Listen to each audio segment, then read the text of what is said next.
नमस्कार, मी राधा जोग. चटणीगिरी ह्या आपल्या कार्यक्रमामध्ये आपलं सगळ्यांचं खूप खूप मनापासून स्वागत आहे. आशा करते स्वस्थ असाल, आनंदी असाल आणि सगळ्यात महत्त्वाचं खात असाल. आज आपण करणार आहोत कैरीची गोड लोणची किंवा कैरीचं गोड लोणचं. कैरीचा आता सीझन सुरू आहे. आता आपण शक्यतो कैरीच्या काही रेसिपीज बघूया हळूहळू. आजच्या एपिसोडमध्ये आपण बघूया कैरीचं गोड लोणचं. त्याला काही भागांमध्ये कैरीची चटणी सुद्धा म्हटलं जातं. हे मी माझ्या आईकडून बघितलेले किंवा माझ्या आईच्या हातचं मी ते खूप खाल्लेलं आहे. मला ते खूप आवडतं. आज तीच रेसिपी माझ्या आईची मी तुम्हाला दाखवणार आहे. इथे आहे आपलं गोड लोणच्यासाठी लागणारं साहित्य. इथे मी 2 तोतापुरी कैऱ्या घेतल्या आहे. ॲक्च्युली या कमी आंबट असतात म्हणून मी या घेतल्या आहे. जर कधी तुम्हाला गावरानी कैऱ्या घ्यायच्या असतील किंवा अजून कुठल्या घ्यायच्या असतील तुम्ही त्या घेऊ शकता. पण ह्या याच्यासाठी घेते कारण की ऑलरेडी खूप छान असतात टेस्टला आणि यांचा आंबटपणा खूप कमी असतो. सो आज या कैऱ्या मी शक्यतो वापरत असते गोड लोणच्याला. मग त्याच्यानंतर घेऊया थोडेसे ड्राय इन्ग्रेडियंट. याच्यात मी घेतले थोडेसे मेथी दाणे, त्याच्यानंतर धणे, मोहरी, जिरं, बडीशेप, धणे पावडर, ही आहे कलोंजी जिला ऑनियन सीड असंही म्हणतात, थोडासा हिंग, गूळ घेतला आहे मी हा 1 वाटी. माझ्या कैऱ्या वजनाने आहे या अर्धा किलो, त्याच्यात मी हा 1 वाटी गूळ घालते. त्याच्यानंतर आहे काळे मिरे, दालचिनी, थोडीशी लवंग, 2 लाल मिरच्या, तिखट आणि चवीपुरतं मीठ. आणि जर कधी मला 1 वाटी गूळ याच्यात इनफ आहे आणि त्याने पुरेसा गोडावा येतो, पण तुम्हाला अजून जास्त गोड आवडत असेल तर तुम्ही याच्यामध्ये अर्धी वाटी साखर किंवा अर्धा वाटी गूळ अजून ऍड करू शकता. आणि राधा, आपण या 2च मिरच्या का बरं घेतल्यात? कारण आपण हे सगळं बाकी खडे मसाले वापरतोय म्हणून आपण जरा 2च मिरच्या घेतल्या. 2 मिरच्यासाठी कारण की आपण याच्यामध्ये तिखट सुद्धा ऍड करणार आहोत. सो ह्या 2 मिरच्या आपल्याला फक्त ॲज अ टेस्ट म्हणून किंवा चव म्हणून पाहिजे. थोड्याशा दिसायला त्या खूप छान दिसतात त्या लोणच्यामध्ये, म्हणून मी टाकते. ओके. तर प्रेक्षक हो, हे जे तिखट आहे हे तिखटाचा रंग खूप छान येतो आणि राधाच्या घरनं हे तिखट आलेलं आहे, त्याच्यामुळे या तिखटाचा एक वेगळाच रंग आणि स्वाद आपल्याला ह्याच्यात मिळणार आहे. तर बघूया कृतीकडे. आता इथे तुम्ही बघू शकतात या 2 कैऱ्या मी स्वच्छ पाण्याने धुवून घेतल्या आहे आणि पुसून घेतलेल्या आहे. आता ऑप्शनल आहे, तुम्हाला जर कधी साल आवडत नसेल कैरीचं तर तुम्ही हे साल काढून सुद्धा यांच्या फोडी करू शकता. पण मी सालासकट हे ठेवणार आहे कारण की याच्यात आपण कैरीला शिजवतो आणि मग ती खूप मऊ पडते. थोडा कडकपणा राहायला पाहिजे किंवा त्या थोड्याशा हा चवीला छान लागल्या पाहिजे, म्हणून मग मी साल काढत नाहीये. तुम्हाला हवं असेल तर तुम्ही साल काढून घेऊ शकता. आता आपण करून घेऊया कैरींच्या फोडा. आपले कैरीचे तुकडे करून झालेले आहेत. आता जे आपले हे ड्राय मसाले आहेत सगळे खडे, जसे की काळे मिरे, दालचिनी, लवंग, धणे, जिरे आणि बडीशेप आणि मेथी, यांना आपण थोडंसं भाजून घेऊ. भाजाचं कारण हेच आहे की त्याची चवही वाढते आणि लोणचं थोडं जास्त दिवस टिकतं.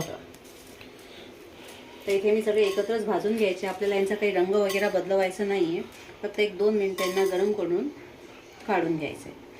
काळे मिरे टाकले मी. आता टाकली आहे दालचिनी. आता हे टाकते लवंगा 2-4, धणे टाकतीये, थोडासे मेथी दाणे टाकतीये, थोडेसे वाचवून ठेवले ते नंतर आपण फोडणीत टाकूया. सेम जिरं थोडं टाकतीये, थोडं वाचवून ठेवतीये, थोडं फोडणीत टाकूया. बडीशेपही तसंच करतीये. आता हे ड्राय रोस्ट मी थोडं करून घेते आणि आता ड्राय रोस्ट झाल्यावर थोडंसं मिक्सरमधून फिरवून घेणार. जे आमचे चटणीगिरीचे रेग्युलर व्ह्युअर्स आहेत त्यांना आता हे माहिती झालं असेल की पदार्थ ड्राय रोस्ट करण्याचं महत्त्व काय, आणि जे नवीन पहिल्यांदाच बघतायत त्यांना आज कळलेलं आहे की का ड्राय रोस्ट करावेत, त्याने पदार्थ खूप दिवस चांगला राहतो म्हणून. तुम्ही बघू शकता इथे मसाले आपले तयार झालेले आणि आता यांचा खूप छान वासही सुटलेला आहे. यांचा सुगंध सगळीकडे पसरतो. मिक्सरवर पल्सवर फिरवून घेतली. यांना खूप बारीक करण्याची गरज नाही आहे, फक्त थोडंसं पल्सवर जाडसर काढून घ्यायचं आहे.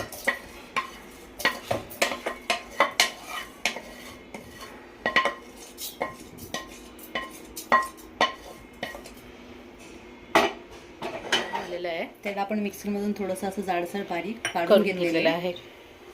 आणि आता आपण फोडणी करतो. कढई ठेवलेली, त्याच्यात थोडंसं आपल्याला हवं तेल. त्या फोडणीमध्ये तुम्ही बघू शकता आपल्या कैऱ्यांच्या फोडी छान प्रकारे मिक्स करून झालेल्या आहे. आता याच्यामध्ये आपण घालूया जे ड्राय मसाले आपण रोस्ट केले होते, मिक्सरमधून जाडसर काढले, ते आता याच्यात घालून घेऊया. हे छान याच्यात मिक्स करून घेऊया. आणि याच्यामध्ये नंतर आता आपल्याला ॲड करायचं आहे थोडंसं पाणी. आता माझी कैरी जी होती ती अर्धा किलो होती. आता मग त्याच्यासाठी याच्यामध्ये मला कमीत कमी 2 वाट्या पाणी इनफ व्हायचं. घालणार आहोत हे आपलं तिखट.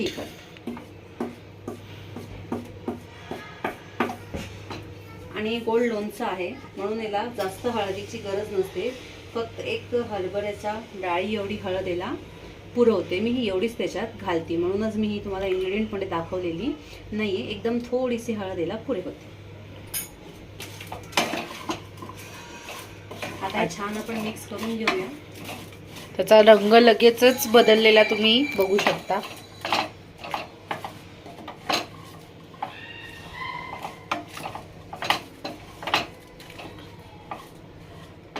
आणि स्वादाला हे मस्त आंबट गोड असं लागतं, त्याच्यामुळे तुम्ही नक्की करून बघा ही रेसिपी. इथे तुम्ही बघू शकता छान मसाले सगळ्या कैरींना कोट करून झालेलं आहे. सगळ्या मसाल्यांनी आपल्या प्रत्येक कैरीची जी फोड आहे ती छानपैकी कोट झालेली आहे. प्रत्येक फोडीला आपला मसाला छानपैकी लागलेला आहे. आता आपण याच्यात घालूया पाणी. तसं मगाशी राधाने सांगितलं तसं हे 2 वाट्या पाणी आता ही घालणार आहे. आणि ही 2 वाटी पाणी. आणि जर कधी तुम्हाला कन्सिस्टन्सी याची अजून पातळ खूप आवडत असेल तर मग तुम्ही 3 वाट्या पाणी करू शकता. पण मला जास्त खूप पातळ अशी कन्सिस्टन्सी आवडत नाही, थोडी थिकच आवडते. तो मी 2 वाट्या पाणी घालतीये, पण 2 ते 3 वाट्या पाण्यामध्ये व्यवस्थित शिजून होतं. गुळ